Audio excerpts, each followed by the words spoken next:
अस्सलाम वालेकुम नाज़रीन, प्रोग्राम में वाक़े भली कार थी चवां। नाज़रीन, पंहिंजे सहाफ़ती सफ़र जो हिकु वधीक ॾुखियो, इंतिहाई ॾुखियो प्रोग्राम कयां पई।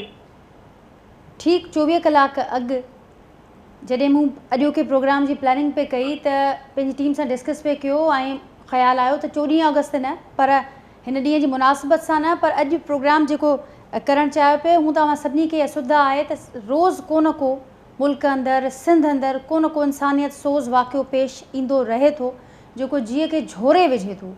2 ॾींहं अॻु त इंतिहाई अफ़सोसनाक वाक़ियो टंडो लायन में थियो जिते पंहिंजे माइरुनि समेत कुझु ॿारड़ा हुआ जेके गटर में किरी पिया ऐं उन्हनि जी ॻोल्हा में हिकु माउ बि लथी गटर में ऐं पोइ हिकिड़ो ॿारड़ो तम उन्हनि ॿारड़नि मां फ़ौत थियो हो।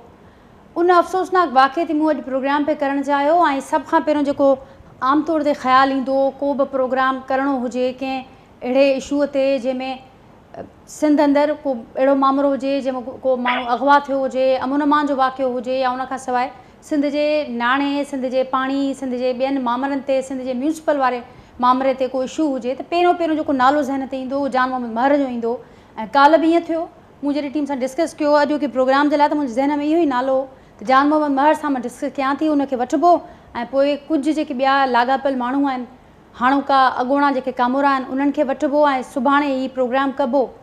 पर कुझु देरि खां पोइ अञी मां इहा नियत कई, इहो इरादो कयो ऐं कुझु देरि खां पोइ मूंखे इहा ख़बर पई त जान मोहम्मद महर मथां कातिलाणो हमिलो थियो आहे ऐं उनखां वरी कुझु देरि खां पोइ इहा इंतिहाई अफ़सोसनाक ख़बर त विञ वागुरु असां सभिनी जे मथां किरी जान मोहम्मद महर सर्वाइव न करे सघियो।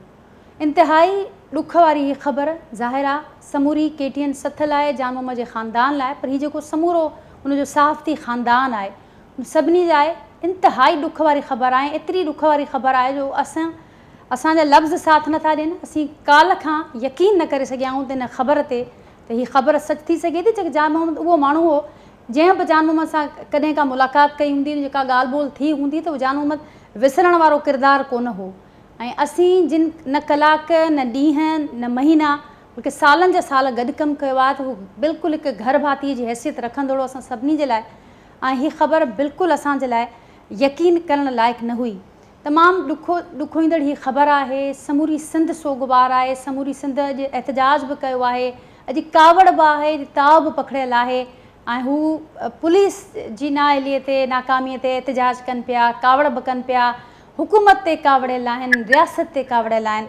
त हीउ समूरो नाज़रीन सिलसिलो हलियो आहे। गॾो गॾु इहा बि ॻाल्हि थींदी रही आहे त हिन ते हीउ जेको सिलसिलो शुरू थियो आहे गुज़िरियल केतिरे ई वक़्त खां हिन ते फुल स्टॉप छो न पियो लॻे, हिन ते फुल स्टॉप आख़िर लॻंदो बि या न ऐं कीअं लॻंदो, छाकाणि त असांखे हाणे असांजी बस थी वई आहे। मज़मतूं न पियूं खपनि, असांखे इंसाफ़ थो खपे ऐं फौरी इंसाफ़ थो खपे। काल्ह खां वठी हेल ताईं 24 कलाक गुज़री चुका आहिनि। रुगो जेको रिवायती तरीक़ा असांखे नज़र ईंदा आहिनि हिन केस में बि हिन वक़्त ताईं बि उहे ई रिवायती तरीक़ा असांखे नज़र अचनि पिया।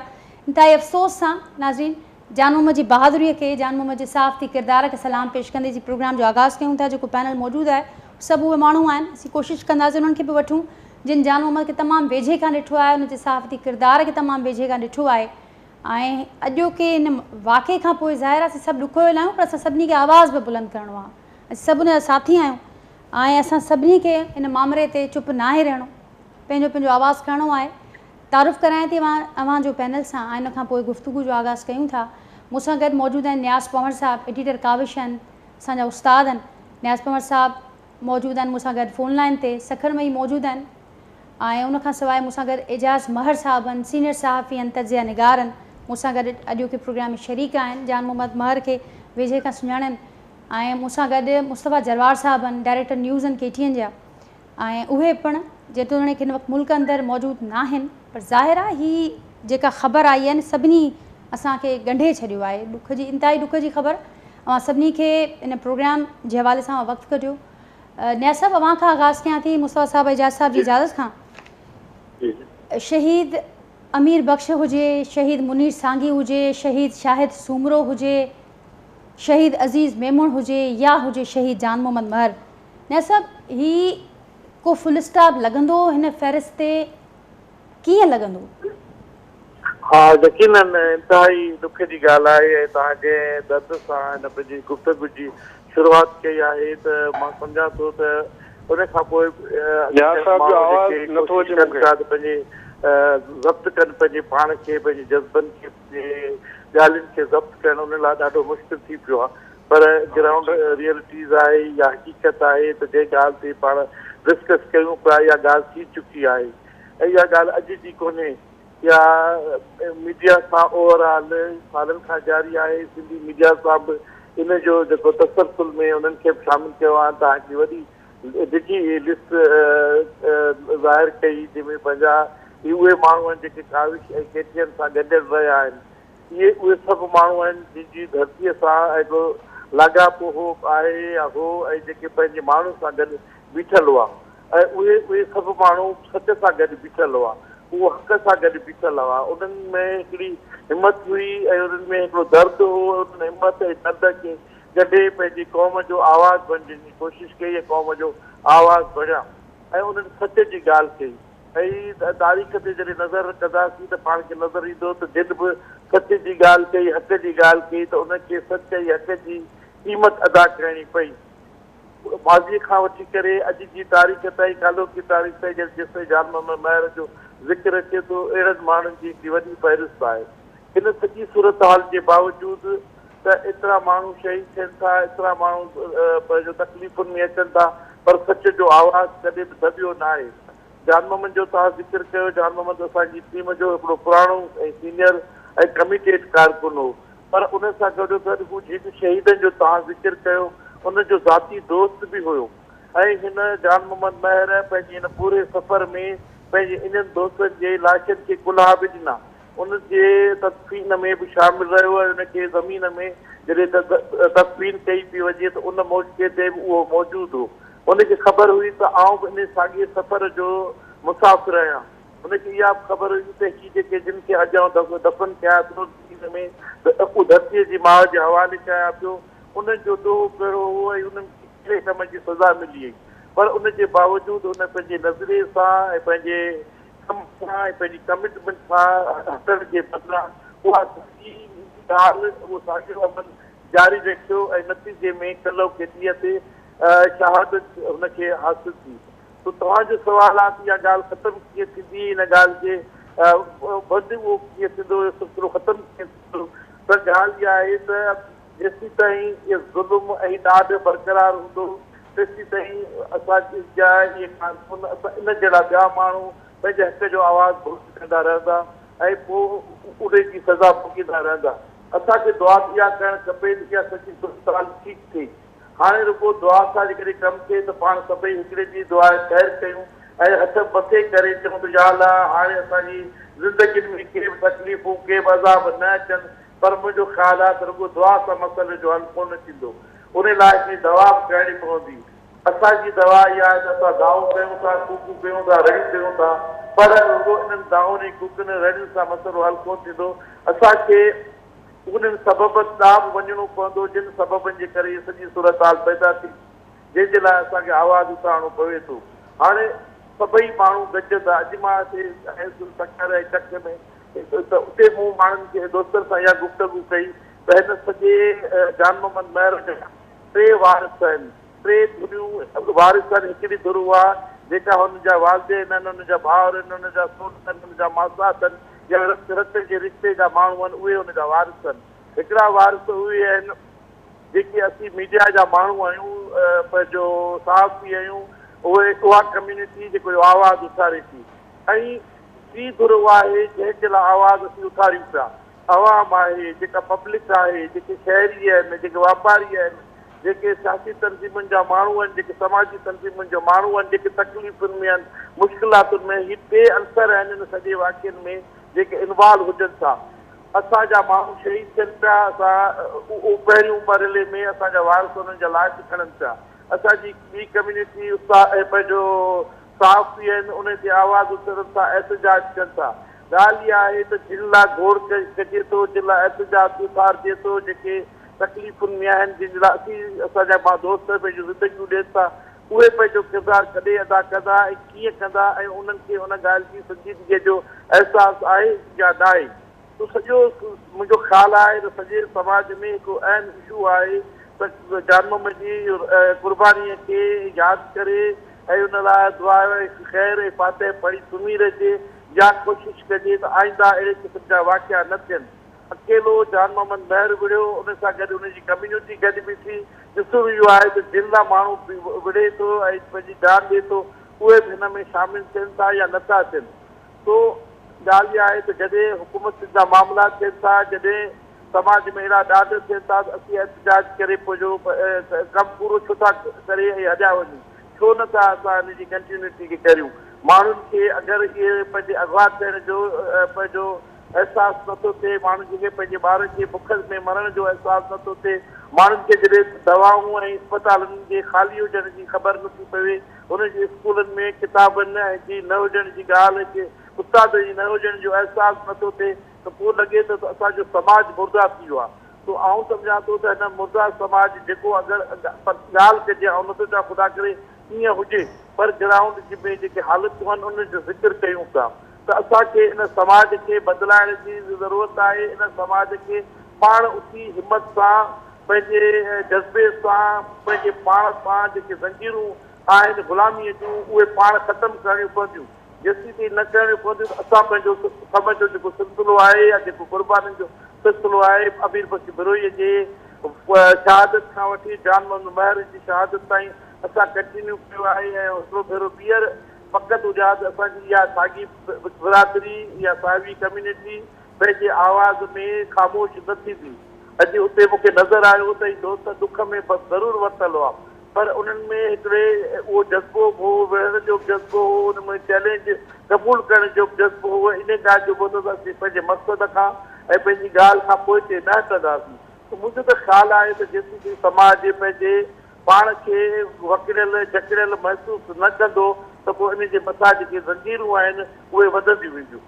नियाज़ साहब वॾी महिरबानी, मुंहिंजी तमामु दुरुस्त पिया फरमायो मां। ऐं दुआ सां गॾु दवा जो वक़्तु आहे ऐं असांखे ॾिसणो पवंदो पंहिंजी कोताहियुनि ते बि, ऐं हीउ जेको सिलसिलो आहे हिनखे कंटिन्यू रखिणो पवंदो। मूंसां सभु अवां वटि ईंदसि। ऐं जेका ॻाल्हि नियाज़ साहब कई त शहीद अमीर बख़्श खां वेंदे जान मोहम्मद महर ताईं, जान मोहम्मद महर खे शायदि अंदाज़ो हो त हू कहिड़े रस्ते जो मुसाफ़िर आहे, ऐं इन खां पोइ बि ज़ाहिर आहे हुन पंहिंजे हिन समूरनि शहीद साथियुनि जे लाइ हमेशह आवाज़ु बुलंद कयो। ऐं उन खां पोइ शायदि खेसि अंदाज़ो हो त हिन जो रस्तो बि हीउ थी सघे थो, हीअ मंज़िल उनजी बि शायदि इहा थी सघे थी, पर हू पंहिंजी कमिटमेंट खां पोइ ते न हटियो। हू पंहिंजे जेको हुनजो ज़िमेवारी वारो जेको हुनजो कमु हो, जेका हुनजी कमिटमेंट हुई, उहा आख़िरी दम ताईं। मूं गुज़िरियल 24 कलाकनि जूं जान मोहम्मद महर जी फेसबुक पोस्ट ॾिठियूं त उन में बि रुगो हुन सिंध अंदरि अमुन अमान जी बिगड़ियल सूरत हाल ते उहे पोस्टूं रखियूं आहिनि। उन ते ई ज़िक्र कयो आहे त हू आख़िरी साह ताईं, हू पंहिंजे ऑफिस मां निकिरे पियो जंहिं वक़्तु वाक़ियो थियो त आख़िरी साल ताईं हू कमिटेड रहियो।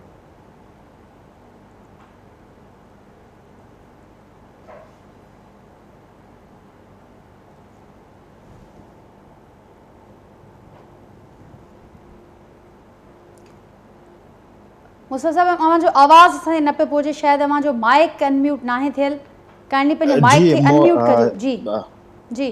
हींअर ॾिसो जेको जान मोहम्मद जो वाक़ियो आहे, हाणे असां वटि सिर्फ़ु लफ़्ज़ आहिनि। ॾिसो टू बी ऑनेस्ट असां कुझु बि चऊं, ॾिसो जान मोहम्मद आफ़ीस खां जेका हुनजी कमिटमेंट हुई उहा हू पूरी करे ऐं पंहिंजे घर तरफ़ वियो पई, यानी उहो आख़िरी जेको पंहिंजो आख़िरी जेको कमु कयो उहा कमिटमेंट पूरी करण वारो कयो। ऐं ॾिसो पंहिंजो हींअर सिर्फ़ु लफ़्ज़ आहिनि ऐं असां उन्हनि खे पंहिंजो सिर्फ़ु लफ़्ज़नि जी भेटा पेश करे सघूं था।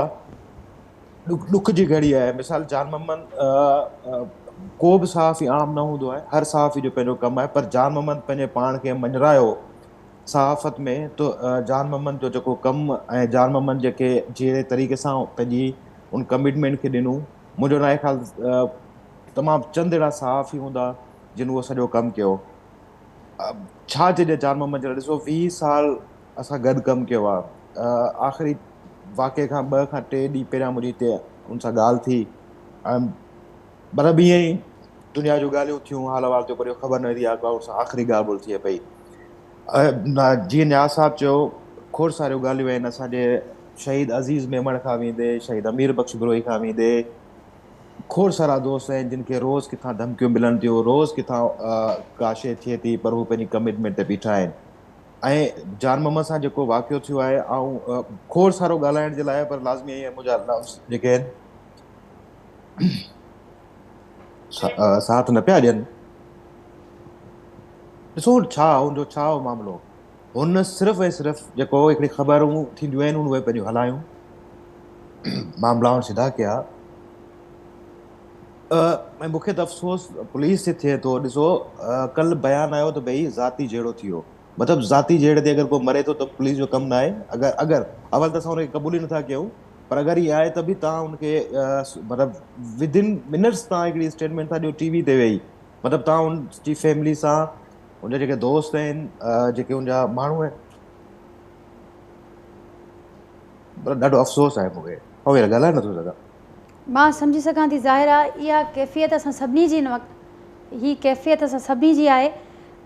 नाज़रीन मुख़्तसिर ब्रेक था वठूं, ब्रेक खां पोइ अचूं था। एजाज़ साहब बि मूंसां गॾु आहिनि ऐं असीं गुफ़्तगू कंटिन्यू कयूं था हितां खां। नाज़रीन प्रोग्राम में ॿीहर तव्हांखे भलीकार था चऊं। मूंसां गॾु एजाज़ महर साहब, मुस्तफ़ा जरवाद साहब मौजूदु आहिनि। न्याज़ पमर साहब जो मौक़िफ़ मां ॿुधो।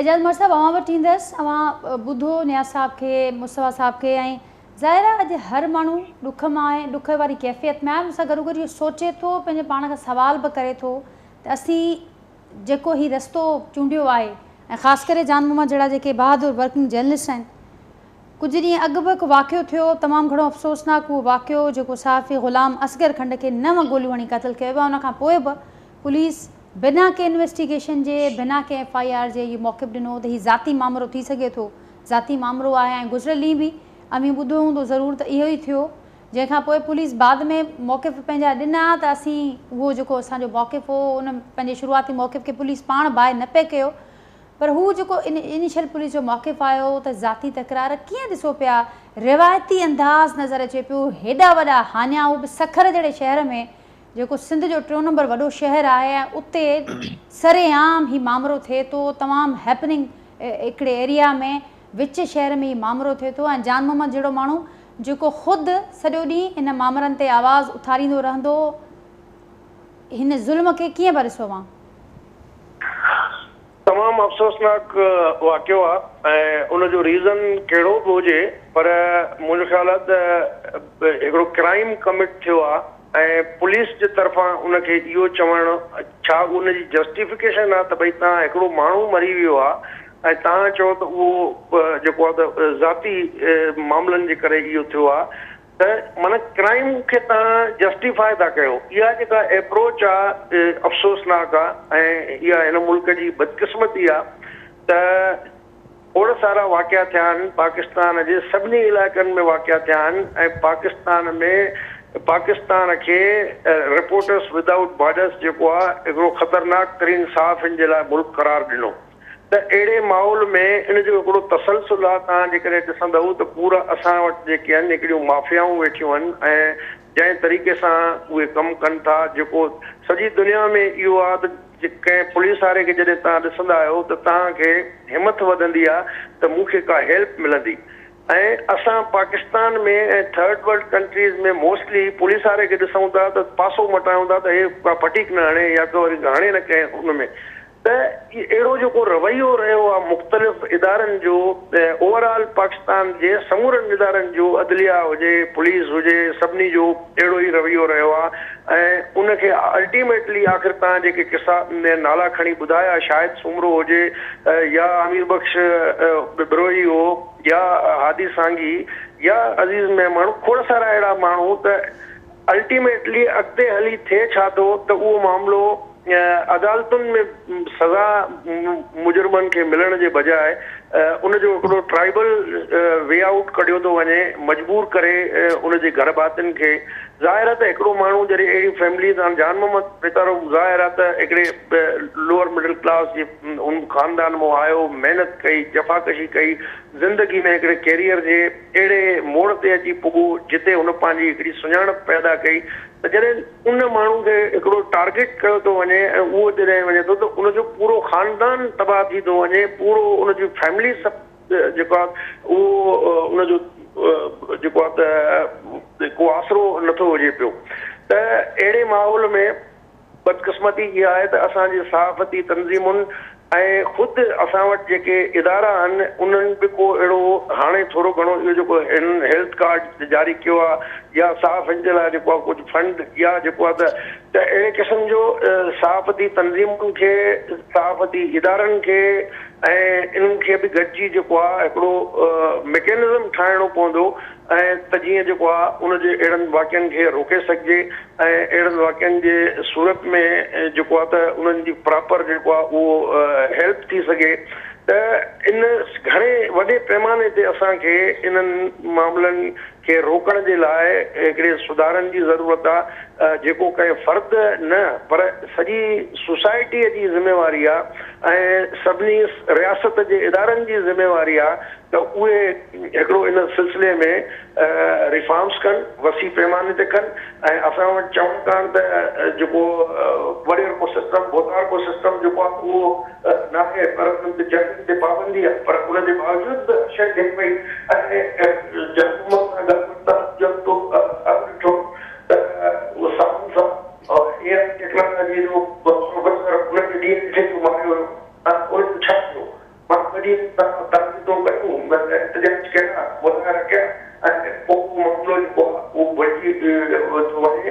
उनजो हिकिड़ो जेको फॉलोअप आहे उहो बि असां उन मुनासिब तरीक़े सां नथा कयूं त मुंहिंजो ख़्यालु आहे त ही जान मोहम्मद वारो जेको बि मामिलो थियो आहे इन में सॼी सिंध में हिकिड़ो ॾुख जी लहर आहे ऐं एतिजाजी मुज़ाहिरा बि थिया आहिनि नंढनि वॾनि शहरनि में ऐं इन शइ खे जेको आहे असांखे उन ट्राइबल सिस्टम जो शिकार थियणु न ॾियणु घुरिजे ऐं इहो जरगाई जेको हिकिड़ो भोतार को कल्चर आहे उन जो हिनखे शिकार थियणु न ॾिजे ऐं हिन केस जी पोइवारी करणु खपे त जीअं हिनखे पंहिंजे जेको लॉ ऑफ द लैंड आहे उन मुताबिक़ उनखे मंतकी अंजाम ताईं पहुचाइण लाइ असीं सभु पंहिंजी हिकिड़ी ज़िमेवारी पूरी कयूं। एजाज़ साहब तमामु दुरुस्त तव्हां निशानदेही कई ऐं मुसफ़ साहब ज़रूरु अग्री कंदो आहे शइ सां जेका एजाज़ साहब कनि पिया उन खां अॻु न्यास साहब बि इहा ॻाल्हि कई त कंटिन्यूटी नथी थिए असां पारां सहाफ़ती जेके तंज़ीमूं आहिनि मज़म्मतूं थियनि थियूं एहतजाज ॾिसो नाज़िया जेका ॻाल्हि थी ॾिसो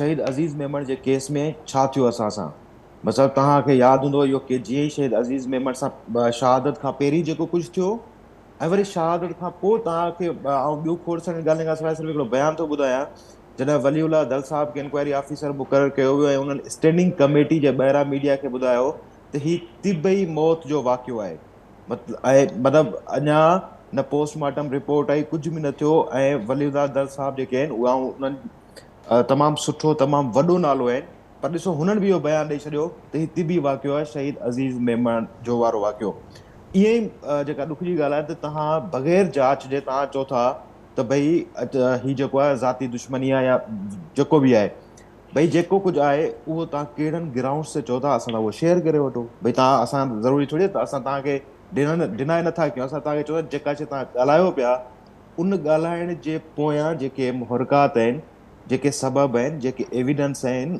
तव्हां उहे बि असां सां शेयर कयो नंबर 1 हिकिड़ी ॻाल्हि नंबर 2 इहा ॻाल्हि तव्हां मतिलबु मूंखे हिकिड़ी ॻाल्हि सम्झ में नथी अचे जान मोहम्मद खे जहिड़े तरीक़े सां रेकी करे फील्डिंग करे उन ते मथां फायरिंग कई वई आहे ऐं तव्हां ॾिसो जेका हिन वक़्तु मूंखे ख़बर पई आहे उन जे हिसाब सां ॾिसो हुनखे जेके अखि में हिते ऐं ॿी हिकिड़ी गोली हिट थी आहे 2 फायर थियल आहिनि ऐं 2 फायर इंतिहाई नाज़ुक जेके शयूं आहिनि मतिलबु तव्हांजो हेड अस्कर तव्हांजी निड़ी में इते तव्हां हिट कयो आहिनि हीउ कंहिं आम माण्हू जंहिंखे को कंहिं रंजिश में को अहिड़ो न हीउ प्रॉपर जेको स्नाइपर हुजे प्रॉपर शूटर हुजे हीउ उन जा कम आहिनि हाणे उनखे हायर कयो वियो आहे या हू केरु आहिनि बहरहाल हीउ कोई एॾो सिंपल सादो मामिलो मूंखे नथो लॻे जेके शयूं आहिनि या घटि में तव्हां जेका इंक्वायरी कयो उनमें असांखे प्रॉपर शयूं ॿुधाए वञनि रही ॻाल्हि इहा थियनि जेके हीउ वाक़िया थियनि था ॾिसो हीउ माण्हू अमर थी विया उन्हनि शहीद जिन कयो उन्हनि सम्झो थी असां उनखे पंहिंजे रस्ते तां हटायो न हू पंहिंजो शहीद बि थी विया अलाह से उन्हनि खे सुरख़ुरू करे अॻिते बि उन्हनि खे कामयाबी मिले ज़िंदगी में बि कामयाबु थिया हुनखे मौत बि अज़ीम जेका आहे उहा मिली शहाद जो रुतबो मिलियो सो अॻिते हली अञा बि हुनजा दोस्त यार तव्हां असां सभु हिते जेके वेठा आहियूं ॾिसो हर केस जी पोइवारी थिए थी हर केस में असां जेतिरो बि हुजे बल्कि तमामु घणो अॻिते वञी असां कंहिं बि जेके सहाफ़ी असांजा दोस्त शहीद थिया, चाहे असांजे ग्रुप जा हुजनि, काविश केटीअ जा हुजनि, ॿियनि मुख़्तलिफ़ सहाफ़ती तंज़ीमूं जा, हमेशह असां हुनजो साथ ॾिनो, छाकाणि असां हिकु बिरादरी आहियूं। ऐं जान मोहम्मद जे वाक़े में ॾिसो, हिकिड़ी ॿी शइ बि तव्हांखे सोचणु खपे त जेकॾहिं जान मोहम्मद जहिड़ो सहाफ़ी बि अगरि उहो महफ़ूज़ न आहे त पोइ छा पाकिस्तान में कहिड़ो सहाफ़ी महफ़ूज़ आहे? तव्हांजो मुल्क खां ॿाहिरि वेठल सहाफ़ी महफ़ूज़ न आहिनि। अरशद शरीफ़ जो वाक़ियो तव्हांजे साम्हूं आहे। तव्हांजो नंढनि नंढनि शहरनि जा जेके सहाफ़ी आहिनि, माई गले में वेड़े अज़ीज़ मेमण जो लाश पिटई कयो वियो, उनखां पोइ उनजी फैमिली सां छा सूरताल वञी बीठी। हिते जेका सूरताल मुख़्तलिफ़ सहाफ़ियुनि सां थी, इस्लामाबाद में हुजे, सखर में ई हफ़्ते में 2 सहाफ़ी जेके उहे शहीद कया विया, त ही तमामु अफ़सोसनाक जेके वाक़िया आहिनि। ऐं सहाफ़ जे हवाले सां हुकूमतुनि खे इहो ज़रूरु सोचणु खपे त असां मुल्क खे केॾांहुं वठी था वञूं, ही सूरताल छा पई थिए, ऐं असां छा केस ईअं ई लोड़ींदासीं, कंहिंखे चवंदासीं ही तिबई मौत में मरी वियो, बाद में JIT में साबित थियो त हुनखे क़तल कयो वियो। तव्हां 10 मिंटनि जे अंदरि अंदरि फ़तवा ॿुधाए छॾींदो त ही ज़ाती दुश्मनी आहे। सो जेके बि मामला आहिनि, आऊं डिनाए न पियो कयां, चाहियां पियो तव्हां जेका ॻाल्हि कयो उहो महिरबानी करे सबूतनि सां ॾियो, जीअं उहा ॻाल्हि दिलि एक्सेप्ट करे। जी, जीअं ॻाल्हि हिन जो हिकिड़ो ॿियो बि एंगल आहे त जेको लॉ एनफोर्समेंट एजेंसीज़ आहिनि, जेके कानून लागू करण वारा इदारा आहिनि, उनजो को ख़ौफ़ ई कोन्हे, को डपु ई कोन्हे। जेकॾहिं जेके ही रंग ॾियण जी कोशिशि थिए पई त ही को ज़ाती मामिलो हो, जान मोहम्मद मर खां अॻु असीं ॾिठोसीं त प्रोफेसर अजमल सावंत वारो वाक़ियो थियो, उन खां अॻु ही ग़ुलाम असगर खंड सहाफ़ी जो वाक़ियो थियो, ऐं उन वक़्तु बि पुलिस जूं जेके ॿियो रंग ॾियण जी कोशिशूं फौरी तौर ते साम्हूं आयूं, जेके ॿियूं स्टेटमेंट साम्हूं आयूं इनिशियल। न, हू पंहिंजी जान छॾाइनि था न, हू चवनि था त भई ही वाक़ियो थियो, हाणे हिन मां असां पंहिंजी जान कीअं छॾायूं। पोइ तव्हां फौरी तौर ते स्टेटमेंट्स ॾियो। असां चवंदा तव्हां स्टेटमेंट्स खां बहितर आहे तव्हां प्रॉपर इंक्वायरी कयो। चलो तव्हां हिकु लम्हे लाइ असां मञूं था त SP साहब सही पियो चयो, अगरि हुनखे काई नॉलेज आहे त पोइ हुनखे इहा बि ज़रूरु ख़बर हूंदी त हुनजो कंहिंसां तकरार हो। हुनखे पोइ इहा ज़रूरु ख़बर हूंदी त कंहिं मां जान मोहम्मद जी ज़िंदगी खे ख़तरो, पोइ हुनखे इहा ज़रूरु ख़बर हूंदी त उन खां बचाए, उनखे उन महफ़ूज़ रखण जे लाइ कहिड़ा उपाय वरिता, उनखे कहिड़ी सिक्योरिटी फराहम कई वई, छा थियो विच शहर में, मतिलबु राति जो 9 साढे 9 बजे इन इलाइक़े में गाॾी त परे जी ॻाल्हि आहे, मुंहिंजो न ख़्यालु को बाइक वारो बि ईज़ीली उतां ट्रेवल करे सघे थो। काफ़ी रश वारो इलाइक़ो आहे। ख़ुदि पुलिस जी अवेलेबिलिटी उते मौजूदु आहे, ख़ुदि उते मुख़्तलिफ़ ऑफिसिस आहिनि, उनजी CCTV फुटेजिस आहिनि, छो न ज़ाहिर कया विया आहिनि। ॿियो अफ़सोस जहिड़ी ॻाल्हि आहे, सखर जहिड़े शहर में जिथे ताड़ियूं वॼाईंदे असांजी हुकूमतूं थकनि नथियूं, त उन्हनि से वॾा इदारा क़ाइमु करे छॾिया ऐं सिहत जे हवाले सां उन सिविल अस्पताल जी हालत इहा हुई, जिथे हिकिड़ो ज़ख़्मी सहाफ़ी पियो, उनजे इलाज लाइ डॉक्टर ऐं उनजो स्टाफ मौजूदु न हो। सो हर सेक्शन में तव्हां जिथे वञो उते जा इशूज़ आहिनि, जिथे जा मामला आहिनि, इहे ई शयूं आहिनि जिथे असां साफ़ ॾेखारियूं था त पोइ असांजे मथां कावड़नि जी लहे नथी, ऐं हर माण्हू तयारु वेठो आहे त शायदि सॼी सिंध में जेका या जंहिंखे बि जेका तकलीफ़ थिए थी, सम्झे थो सभिनी खां जेको सिधो हथु आहे उहो सहाफ़ी आहे, तंहिं करे सहाफ़ी खे सिधो कयो वञे। अजीब हिकिड़ी सूरत हाल आहे। ऐं वरी बि चवां थो त जान मोहम्मद महर क़तल जे हवाले जी जेको शहादत थी आहे, महिरबानी करे जी प्रॉपर जांच कई वञे, प्रॉपर इन्वेस्टिगेशन कई वञे, ऐं तव्हां जेको कुझु घटि में घटि पुलिस जी तरफ़ खां या जांच थियल जेके इदारा आहिनि उन्हनि जी तरफ़ां जेका बि स्टेटमेंट अचे, घटि में घटि उहा सोचे सम्झी ऐं प्रॉपर सबूतनि जी आधार ते उहा ॾिनी वञे। जेके ज़ख़्मी दिलियूं आहिनि असां सहाफ़ियुनि जूं, घटि में घटि उनते मथां ईअं तकड़ि में अची वधीक लूणु ॿुर करण जी कोशिशि न कयो। बिल्कुलु, ऐं ज़ाहिर आहे हीअ शइ तमामु तकलीफ़ ॾिए थी असां सभिनी खे। इम्तियाज़ फारान साहब बि मूंखे हीअं पहिरियों में जॉइन कयो आहे। इम्तियाज़ साहब नामे वारा सहाफ़ी आहिनि, press club Karachi press club जा गुणा सदर बि रहिया आहिनि। इम्तियाज़ साहब अस्सलाम वालेकुम। इम्तियाज़ फारान साहब अस्सलाम वालेकुम, मेरी आवाज़ आप तक पहुँच रही है? इम्तियाज़ साहब मुझे अगर आप सुन पा रहे हैं तो काइंडली अपना माइक अनम्यूट कीजिएगा ताकि हम आपको सुन पाएँ। आपकी आवाज़ हम तक नहीं पहुँच रही। नाज़रीन, राब्तो करण जी ॿीहर कोशिशि कयूं था इम्तियाज़ फारान साहब सां। एजाज़ मर साहब बि मूंसां गॾु मौजूदु आहिनि। एजाज़ साहब, ही तमामु कुझु अहम पॉइंट्स आहिनि ऐं इहे शइ ज़ाहिर कनि त जेके तड़ तकड़ में जेके शुरूआती केस खे ख़राबु करण जी या केस खे ॿियो रंग ॾियण जी जेके कोशिशूं उहे पुलिस करे, उहे सियासतदान करनि, उहे माण्हू लाॻापियल जेके माण्हू आहिनि उहे कनि, पर इन सां तकलीफ़ वधे थी असांजी। ज़ाहिर आहे ज़ख़्मनि ते लूणु हो बुरकनि था, पर ही एंगल बि ज़ाहिर थिए थो त जेके कानून लागू कंदड़ इदारा आहिनि उन्हनि जी रिट त कोन्हे त गुज़िरियल केतिरे वक़्त खां असीं ॾिसंदा था अचूं, पर हाणे को ख़ौफ़ न रहियो आहे कंहिंजे दिलि में। जेकॾहिं कंहिंजो को ज़ाती तकरार बि हुजे थो त तॾहिं बि विच शहर में सरेआम अहिड़ो ज़ुल्म हू करण में कामयाब था थी वञनि ऐं कंहिंखे का परवाह ई नथी पए। 24 कलाक गुज़री था वञनि, अञा ताईं को इन हवाले सां का शइ साम्हूं नथी अचे। ऐं जीअं मुर्शद साहब ज़िक्र कयो त उहो बि जान मोहम्मद मर जहिड़ो साफ़ी हो, इंतिहाई हाई प्रोफाइल केस, त आम माण्हू केतिरो ग़ैर महफ़ूज़ हूंदो इन जो अंदाज़ो लॻाइणु हाणे मुश्किल न आहे। ॾिसो, बदकिस्मती आहे हिन मुल्क जी, असांजे माण्हुनि जी, त असां वटि को निज़ाम बाज़ाब्ता तौर ते न जुड़ी सघियो आहे। ऐं तव्हांखे मां ॿुधायां, हिते घुराया जर्नलिस्ट हिकिड़ो हुयो जेको नॉर्वे हलियो वियो, ऐं नॉर्वे में उनखे मारण जी प्लैनिंग थी त लंडन मां माण्हू निकिता, उन्हनि जी फोन टेपिंग शुरू थी ऐं ख़ुदि नॉर्वे पुलिस उनखे एतिरी सपोर्ट ॾिनी, थोरी उनखे ख़तरो हुयो त उहे माण्हू अॻु में ई पकड़िजी विया। त जॾहिं रियासत जे इदारनि जी ज़िम्मेवारी उहे महसूसु कनि था त असांजी पंहिंजे शहरनि जी हिफ़ाज़त लाइ वसीला क़दम आणा आहिनि ऐं असांखे सभु शयूं, पर हिते बदकिस्मती इहा आहे त MPA MNA मिनिस्टर जे गॾु जेको आहे इहा ई अधु पुलिस लॻी पई आहे ऐं उन्हनि जे ई चवण ते सभु शयूं थियनि थियूं। प्रॉपर तरीक़े सां जेको क्राइम कमिट थिए थो उन क्राइम खे असीं क्राइम सम्झो ई नथा। जेसिताईं को तकिड़ो सिफारिश वारो को बाख्तियार माण्हू फोन नथो करे, तेसिताईं उन माण्हू जी दांह नथी वरनाइजे पई। त ही हिकिड़ो जंगल जे कानून वारो सिस्टम पियो हले। असां हिते वेठा जेको आहे पंहिंजे सियासी मुखालफ़त सां स्कोर सेटल पिया कयूं, उन्हनि जे फ़ोनूं टैप कंदा था वठूं, बजाए इन जे जेको रियासत जे मुख़्तलिफ़ इदारनि जो पंहिंजो पंहिंजो कमु आहे, आइनी कानूनी ज़िम्मेवारी आहे, उहा निभाइण जे बदिरां जेको आहे त हू पंहिंजे मुख़्तलिफ़ जेके माफ़ियाऊं वेठियूं आहिनि उन्हनि जे इंट्रस्ट खे वेठा सर्व कनि। त इन माहौल में उन मुल्क में ज़ाहिर आहे त अहिड़नि वाक़िअनि में इज़ाफ़ो ई थींदो रहंदो ऐं इज़ाफ़ो थींदो रहियो आहे जेको असीं ॾिसंदा रहिया आहियूं काफ़ी अर्से खां वठी। ऐं इहा मां सम्झां थो त हिन मुल्क जे अवाम जी, हिन सभिनी जी जेको असां माण्हुनि जी, शहरनि जी बदकिस्मती आहे त हीअ रियासत जेको माउ जो किरदारु अदा करणु घुरिजे रियासत खे, उन में नाकाम रही आहे। हिन महिल ताईं असांखे को हिकिड़ो उत्साह या हिकिड़ो आसरो या उमेद पैदा ई नथी थिए। हिन मुल्क जे निज़ाम मूं एतिरो मायूसी नज़र अची रही आहे त का बहितरी बि ईंदी, त अहिड़े सॼे माहौल में अफ़सोस ई करे सघिजे थो।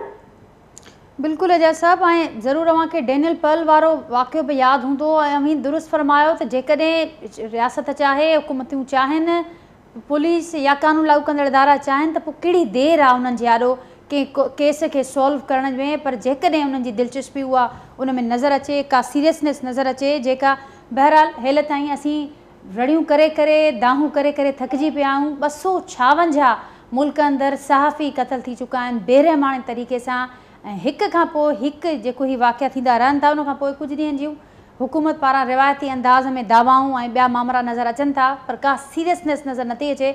इम्तियाज़ फारन साहब सां राब्तो बहाल थियो आहे। इम्तियाज़ साहब, अव्हांखे बि भली कार थी चवां प्रोग्राम में, ऐं ज़ाहिर आहे ई ॾुख जो वक़्तु आहे असीं सभिनी जे लाइ। ॾुख जी घड़ीअ में अमीं बि शरीक आहियो असां सां, एतिजाज बि थियनि पिया, मामला बि थियनि पिया। एजाज़ साहब खे मां ॿुधो, उनखां अॻु मुस्तफ़ा जरवार साहब ॻाल्हाइनि पिया। 256 खां वधीक सहाफ़ी हिन मुल्क अंदरि क़तल थी चुका आहिनि। राति असीं पंहिंजे तमामु बहादुर, तमामु दिलेर पंहिंजे साथीअ खे विञायो आहे, ऐं अॼु असीं ॻाल्हायूं पिया थिए कीअं ॾिसो पिया उहे ई रिवायती अंदाज़ आहिनि, उहे रिवायती दावाऊं आहिनि पुलिस जूं, हुकूमत जूं, की छा चवंदो? बिस्मिल्लाहिर्रहमानिर्रहीम। सभ खां पहिरीं त ज़ाहिर आहे का असां बि हुनजा घर भाती आहियूं, वारिस बि आहियूं। असां सभिनी सां माना ताज़ियत बि था कयूं ऐं दुआ बि था घुरूं त अलाह साईं हुनखे जन्नत में जा ॾे। ॻाल्हि बिल्कुलु सही आहे, रुगो रिवायती ॻाल्हियूं न आहिनि, पर हाणे त इहा शुरू थियो आहे। ईअं ई लालवाणी वारे मामले में बि ईअं थियो, हाणे बि इहा ॻाल्हि साम्हूं आई जेका उते संगत बि ॿुधायो, असां पाण बि ॿुधीसीं पढ़ीसीं त पुलिस जो पहिरियों जेको बयानु आयो उन्हनि जो चवणु हुयो त ज़ाती नोयत जो मामिलो आहे। मुंहिंजो क्वेश्चन रुगो इहो आहे त जेकॾहिं ज़ाती बि आहे त मर्डर त थियो आहे न, हथियार बंदनि हमलो त कयो आहे, त हू जेकॾहिं ज़ाती बि आहे त बाबा हू किथे आहिनि जवाबदार?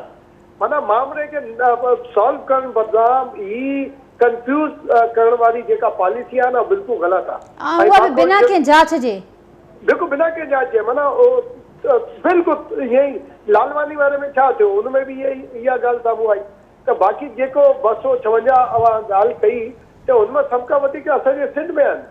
सिंध में शहादतूं थियनि थियूं एतिरी हिते ट्राइबल एरिया में जॾहिं ऑपरेशन हुयो तॾहिं बि न थियूं ई साफ़ियुनि जी जेतिरी हिते कराची सिंध में थियूं। ऐं सिंध में बि असांजो अपर सिंध छो इफेक्ट आहे हिन मामले में। ॻाल्हि साॻी आहे जीअं एजाज़ साईं चयो के जेका रियासती इदारा आहिनि हू पंहिंजो कमु कनि। पंहिंजो माना इहे जेका ज़िम्मेवारी आहे उहा जेसि ताईं अदा न कंदा छा हूंदो। अच्छा माण्हू चवंदा आहिनि असां सां बि यार ठीकु आहे आम माण्हू मरंदा आहिनि अब हुन ते बि अहिड़े नमूने सां ॻाल्हाए थो। ॻाल्हि इहा आहे त आम माण्हू जे लाइ असां हमेशह ॻाल्हाईंदा आहियूं त जॾहिं असां जेके साथी जी का ॻाल्हि हुजे त अवाम खे बि त घुरिजे न। ही ख़ासि माण्हुनि खे बि घुरिजे, पॉलिटिशियन्स खे बि घुरिजे, सोशल वर्करनि खे बि घुरिजे। ही जेका असांजा रिलीजियस आहिनि असांजा जेका आलिम आहिनि हुननि खे बि घुरिजे की घटि में घटि हुन जे हवाले सां साफ़ी जे हवाले सां अहिड़े नमूने सां ॻाल्हाइनि जहिड़े पंहिंजे वर्कर लाइ ॻाल्हाईंदा आहिनि। असां त सभिनी जे लाइ ॻाल्हाईंदा आहियूं, सभिनी जी ॻाल्हि कंदा आहियूं त बाबा इहा ॻाल्हि थी इहा ॻाल्हि थी। अब इहे जान मोहम्मद मेर वारो बि इहो ई मेर वारो मामिलो बि इहो ई हो। अब हाणे हिनखे बि कंफ्यूज़ करण जी कोशिशि था कनि। ईअं न करणु घुरिजे त मां सम्झो थो त जीअं IG बि हुन जे हवाले सां स्टेटमेंट आई त हुन पुलिस जे हवाले सां हुन चयो त भाउ पहिरीं माना जांच खां सवाइ इहा ॻाल्हि न करणु घुरिजे। जांच बि हुजे, जवाबदार गिरफ़्तार बि हुजनि। बाक़ी ॿिया जेका आहिनि पोइ छा कयूं असां जर्नलिस्ट प्रोटेक्शन बिल जो छा कयूं? माना रुगो हिते इजलास हूंदो, नोटिस वरितो वेंदो, हुन में का ॻाल्हि सॉल्व थींदी का ॻाल्हि सॉल्व न थी, ईअं थींदो न। पोइ छा आहे असां छा कयूं त इहा ठीकु आहे असांखे फ़ख़ुरु हुयो त सिंध असेंबली सभ खां पहिरीं जर्नलिस्ट प्रोटेक्शन बिल ऐं जर्नलिस्ट कम्यूनिटी जे हवाले सां लेजिस्लेशन कयूं आहिनि। पर जेकॾहिं हुन सां का माना हिफ़ाज़त न हूंदी त अहिड़ी लेजिस्लेशन जो कहिड़ो फ़ाइदो? ईअं त अॻे बि ठीक हुई सूरत हाल, ईअं ई साॻी सूरत हाल हुई। त घटि में घटि इहा असांजे जेका हुकूमतूं आहिनि ज़ाहिर हुकूमत कहिड़ी बि हुजे हुनमें उनजी ज़िम्मेवारी आहे, पर जेका असांजा इदारा आहिनि ख़ासि तरह सां पुलिस आहे उनजी वधीक ज़िम्मेदारी थिए थी। बिल्कुलु सही पियो चयो इम्तियाज़ साहब। मूंखे सभु अव्हांखे बि यादि हूंदो कुझु ॾींहं अॻु जेका ॻाल्हि इम्तियाज़ साहब कनि पिया त इहो फ़ख़्रु असीं इन फ़ख़्र खे इन दावाउनि खे असीं कंदासीं छा? कॾहिं सिंध हुकूमत इहा ॻाल्हि करे थी त असीं सिहत जे फील्ड में इनकलाब आणे छॾियो आहे। कॾहिं हू Sindh protection bill journalist protection bill जी ॻाल्हि कनि था त असीं सिंध असेंबली उहा वाहिद ऐं पहिरीं असेंबली आहे जंहिं जर्नलिस्ट प्रोटेक्शन बिल आंदो आहे। पर जॾहिं हुन ते अमल ई कोन थींदो पहिरें वारे कानूननि जे हू पियो हूंदो रुगो त हुनजो फ़ाइदो असांजे लाइ उनजो कहिड़ो लाभ आहे? बिल्कुलु इहो ई मां इहे इन करे चयो न त जीअं बाक़ी लेजिस्लेशन आहे अहिड़े नमूने सां इहे बि वई कान आऊं बि इम्तियाज़ खान फरहान साहब जी ॻाल्हि ईअं रखे तव्हांजी ॻाल्हि सां एग्री थो कयां। पोइ असां हिकिड़ो कमु कयूं, असां इहो बिल जी कापी पंहिंजे खीसे में रखूं, जेको असांखे मारणु अचे असां हुनखे बिल ॾेखारियूं त बाबा असांखे न मार, ही सिंध असेंबली मां बिल पास थियो आहे, महिरबानी करे असांखे न मार, ही असांखे प्रोटेक्शन आहे। या असां ज़ख़्मी थियूं पोइ असां इस्पताल में वञूं, पोइ असां इस्पताल में हुनखे ॾेखारियूं बयान सिंध हुकूमत जा त बाबा ही बयान ॾिसो असां इस्पताल में सभिनी खां भला आहियूं, असां वटि सिहत जूं तमामु बहितरीनु निज़ाम आहे। असां अज़रा पेचो साहिब जे बयान जी कापी पंहिंजे खीसे में रखूं, जिते असांखे दवा न मिले, जिते डॉक्टर न हुजे, जिते इस्पताल न हुजे, असां उहो बयान ॾेखारियूं त बयान ॾिसो बाबा असांखे महिरबानी करे बीमारी असांखे मार न, असांजी अज़रा पेचो साहिब चए थी असां वटि सुठो इस्पतालूं आहिनि, असां वटि सुठा डॉक्टर आहिनि। पोइ असां हर पन्नो पंहिंजे खीसे में रखूं, पोइ असां पुलिस IG साहब जा बयान बि पंहिंजे खीसे में रखूं, जिते कुझु असांखे थिए त असां उहो चोरनि खे लोफरनि खे गुंडनि खे उहो बयान ॾेखारियूं बाबा हीउ बयान असांजी हिमायत में हले, असांखे न मार। मश्करी मज़ाक लॻल आहे। ॾिसो ऐं वरी उन ॻाल्हि ते अचां थो, तव्हां प्रोग्राम जो टाइम घटि हूंदो, असांखे इहो न ॿुधायो वञे थी ज़ाती दुश्मनी में मरियो आहे। असांखे पूरी इंक्वायरी खपे, पूरी जांच खपे त A to Z सहूलतकार केरु हुया, वाक़ियो कीअं पेश आयो, सबब छा हुया। ईअं त पोइ लियाकत अली ख़ान खे भरे जलसे में कंहिं गोली हणी छॾी, मुल्क जो वज़ीर अज़म हुनखे कंहिं गोली हणी छॾी, शहीद थी वियो, उनजे कातिल खे उते जेके मौजूदु माण्हू हुया उनखे मारे छॾियो। पाकिस्तान में कंहिं बि वाक़िए खे कहिड़े बि क़िस्म जो रुख ॾियण में को मसइलो ई कोन्हे। मतिलबु असां वटि सॼी तारीख़ भरी पई आहे। पहिरें वज़ीर अज़म खां वेंदे तव्हां जिथे जिथे हलिया वञो, जिथे जिथे इवन शहीद मोहतरमा बेनज़ीर भुट्टो जे लाइ चयो त हुन लीवर न छिकिया, मुशरफ साहब प्रेस कॉन्फ्रेंस कराए छॾी त हुन लीवर छिकियो, पोइ मोहतरमा ॿाहिरि निकिती, उनजे करे हेठि थी ऐं मोहतरमा जो ॾोह जो गाॾी में ॿाहिरि निकिती। मतिलबु हर शइ जो जवाज़ मौजूदु आहे असां वटि। हर क़त्ल जे पोयां साज़िश खे लिकाइण जो जवाब मौजूदु आहे, हर खून खे लोढ़ण जे लाइ जवाबु मौजूदु आहे। असांखे इहे लॉलीपॉप्स न ॾिना वञनि। असां चवंदासीं त सहाफ़ियुनि जी प्रोटेक्शन को ज़ाती कंहिंजो इशू न आहे, इहो मुल्क जे, इहो सूबे जी तरक़ी जे लाइ, माण्हुनि जे फ़ाइदे जे लाइ हिकिड़ो कमु आहे त जर्नलिस्ट जेकॾहिं महफ़ूज़ हूंदो पंहिंजे मुल्क में त हू सुठे नमूने सां परफॉर्म करे सघंदो, सोसाइटी जी बहितरी जे लाइ पंहिंजो इनपुट ॾेई सघंदो। बिल्कुल ऐं हक़ ऐं सच जी ॻाल्हि करे सघंदो। बिल्कुल दुरुस्त पिया फरमायो, रियासत जो चोथों स्तंभ आहे ऐं जेकॾहिं हू ई महफ़ूज़ न हूंदो त पोइ कहिड़े रीति हू मामलनि खे अॻियां आणींदो। त हीउ कंहिंजो को ज़ाती क्रेडिट न आहे, कंहिंजो को ज़ाती अहसान न आहे सहाफ़ियुनि मथां जेकॾहिं कहिड़ो बिल आंदो वञे थो, पर हीउ बेलाभ जेको बिल आहे, हीउ इन नोईअ जा जेके ॿिया बिल आहिनि कॾहिं लाभायता साबित थी सघंदा। वहीद राजपत साहिबु मूंसां गॾु मौजूदु आहिनि, ब्यूरो चीफ नाज़रीन KTN न्यूज़ कराची, ऐं मौजूदु आहिनि जान मोहम्मद महर जे तॾे ते। हिकिड़ो तॾो असीं हिते विछाए वेठा आहियूं, हिकिड़ो तॾो उते जेको जान मोहम्मद महर जे पंहिंजे वारसनि दोस्तनि ऐं ॿिया जेके उन जा घण घुरिया दोस्त हुआ उन्हनि विछायो आहे। त वहीद राजपत बि मौजूदु हो। वहीद राजपत अवां उते मौजूदु हो, समूरो ॾींहुं अवां सूरत हाल ॾिठी आहे ऐं अभी जेको कुझु ॾिठो आहे, जेको कुझु ॿुधो आहे, छा असांखे ॿुधाईंदो अवां? नाज़िया ॾिसो, हिन वक़्त ताईं जेके जान मोहम्मद महर जा जेके वेझा अज़ीज़ आहिनि ऐं जेके दोस्त आहिनि, जेके साथी आहिनि KTN ऐं काविश ग्रुप जा, उहे त जेकी हिन वक़्त ताईं सिंध पुलिस जी, सखर पुलिस जी जेकी कारकर्दगी आहे उन मां जेको आहे सख़्तु मायूस आहियूं। हिन वक़्त ताईं जेके को बि अहिड़े क़िस्म जी हिन वक़्त ताईं 24 कलाक थियण वारा आहिनि त अञा ताईं सखर पुलिस जे तरफ़ां को बि जेको आहे एक्शन न खयो वियो आहे, का बि गिरफ़्तारी हिन वक़्त ताईं अमल में न अची सघी आहे। वारिस सख़्तु जेको मायूस आहिनि, उन सां बि जेकी अॼु ॻाल्हि ॿोल थी शहीद जान मोहम्मद महर जे वारसनि सां, उन्हनि जो इहो ई चवणु आहे त को बि जेको हिन वक़्त ताईं पुलिस ऑफिसर को बयानु कलम बंदि करण जे हवाले सां जेको आहे उहो न पहुतो हिते, न ई जेको आहे सूरत हाल इहा आहे त को पॉलिटिकल जेके जमायतूं आहिनि, जान मोहम्मद जा जेके वेझा दोस्त हुया, सियासतदान, पुलिस ऑफिसर, उन्हनि जे तरफ़ां बि जेकी सितमगर्दी इहा आहे त को बि जेको आहे उनमें हिन वक़्त ताईं उन तॾे ते जेको आहे उनजे वारसनि जी इहे मयारूं ॾेई रहिया हुआ त उहो बि वेझो अज़ीज़ जेके दोस्त हुया उनजा, उहे बि हिन वक़्तु उनमें जनाज़े नमाज़ में या तॾहिं न पहुता। पर पुलिस जेकी हिन वक़्तु ताईं जेकॾहिं कारकर्दगी ते असां ॻाल्हायूं त इंतिहाई मायूस कंदड़ आहे।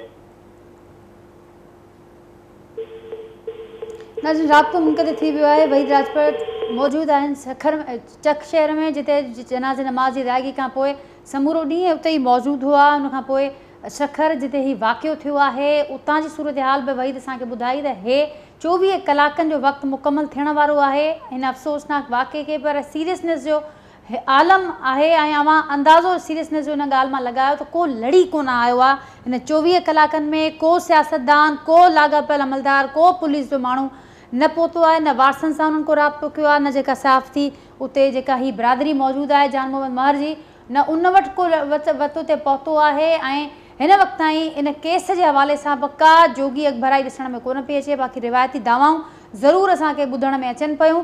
मुस्ता साहिबु, अव्हांखे इहो बि ज़रूरु यादि हूंदो, वहीद साहिब खे मां ॿुधो, अव्हांखे ज़रूरु यादि हूंदो जेका ॻाल्हि अॻु बि हिन प्रोग्राम में थी त तमामु घणी सिलेक्टिव अप्रोच आहे। जेकॾहिं पुलिस चाहे, जेकॾहिं हुकूमत चाहे, रियासत चाहे त पोइ छा मुमकिन कोन्हे।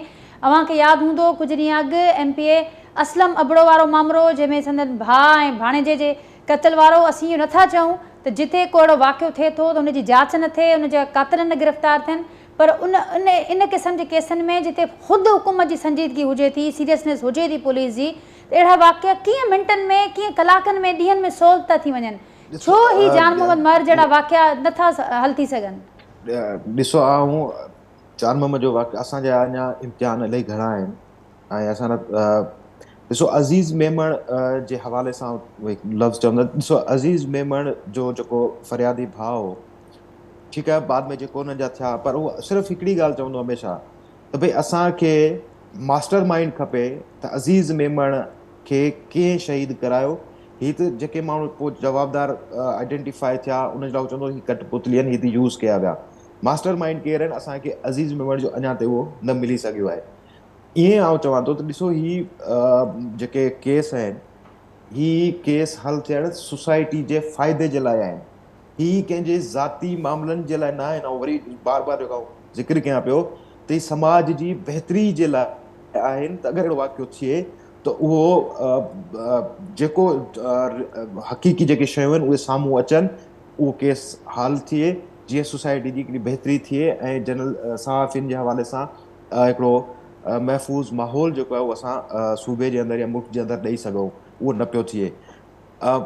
तॾहिं ते केरु आयो न आयो, ॾिसो जान मोहम्मद शहीद जो क़द इन समूरनि शयुनि खां वधीक आहे। असांखे कंहिंसां का घटि में घटि इन मामले जे हवाले सां, पर हिकिड़ी ॻाल्हि ज़रूरु चवंदुसि, ऐं अगरि केरु इहो सम्झे थो त जान मोहम्मद ॿाहिरि उहो शहीद थी वियो, हाणे जेको आहे सो को मसइलो कोन्हे, उन्हनि खे इहा ॻाल्हि ज़रूरु ज़हन में रखणु खपे त अगरि जान मोहम्मद खे तव्हां सम्झो पिया त हू हयाती में तव्हां लाइ नुक़सानकार हो, तव्हांखे यकीन सां चवां थो ऐं वरी चवां थो, यकीन सां चवां थो, उन जी शहादत जेका आहे उहा तव्हांखे वधीक ॾुखी पवंदी।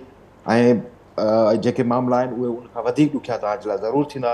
जेको तव्हां सम्झो था उहे रस्ते तां आसानी हुनखे हटी विया, छाकाणि त कि हिकिड़े माण्हू जो क़तल या जान मोहम्मद को हिकिड़ो आम माण्हू का न आहे, हुन हिकिड़ी सोच आहे। जान मोहम्मद हुन हिकिड़ो तमामु वॾो हल्को आहे, हुनजो हुन तमामु घणा दोस्त साथी आहिनि, ऐं जेको बि मामला आहे ही लाज़मी आहे, केतिरो बि लिकायो ही ॻाल्हि ज़रूरु साम्हूं ईंदी, खुलंदी। ऐं असां वरी बि उहो ई चवंदासीं जेका हक़ आहे, सच आहे, जेको कुझु हिन में थियो आहे उहो बशमूल मास्टर माइंड। त ही जेका चुर्च कंहिंजी हुई, प्लेनिंग किथे थी, फ्रंट ते जेके माण्हू आया जिन गोली हलाई, हू चवंदा आख़िरी मोर आहिनि, पर उनखां वधीक जवाबदार जेके असुल जिन ही सॼो प्लेनिंग कई आहे, असांखे उहे माण्हू खपनि, उन जा नाला खपनि। उहे हक़ीक़ी इंसाफ़ तॾहिं मिलंदो जॾहिं उहे माण्हू वाइखा थी ऐं सॼी सिंध ऐं सॼे पाकिस्तान जे साम्हूं ज़ाहिर ईंदा त हिन सॼे मामले जे पोयां कंहिंजो कहिड़ो कहिड़ो किरदारु रहियो आहे। मुस्तफ़ा साहब ठीकु, तव्हांजी वरी महिरबानी। प्रोग्राम जो वक़्तु बि पूरो पियो थिए। इम्तियाज़ फारान साहब ऐं वहीद राजपर साहब, उनखां अॻु एजाज़ महर साहब, न्याज़ पंवर साहब जेके प्रोग्राम में शरीक हुआ नाज़रीन। ऐं ॻाल्हि इहा ई थी त असांखे न बयाननि सां मतिलबु आहे, न कंहिंजी मज़मत सां मतिलबु आहे, असांखे हिन वक़्तु मतिलबु आहे शफ़ाफ़ जांच सां, हक़ीक़ी इंसाफ़ सां। ऐं उहो तॾहिं थींदो जॾहिं सीरियसनेस नज़र ईंदी हुकूमत जी, कानून लागू कंदड़ इदारनि जी, रियासत जी। हिन वक़्तु असीं सिर्फ़ु मुतालबो कयूं था ऐं असीं चुप कोन वेहंदासीं। ही बिल्कुलु सही ॻाल्हि थी। हिते जेका बि अॼु ॻाल्हि थी आहे हिन प्रोग्राम में, जान मोहम्मद महर जो जेको क़दु हो तमामु वॾो हो, जान मोहम्मद महर जो जेको किरदारु हो, जेको कमु हो, उहो तारीख़ में सदा लाइ अमर थियो, सदा लाइ महफ़ूज़ थी चुको आहे।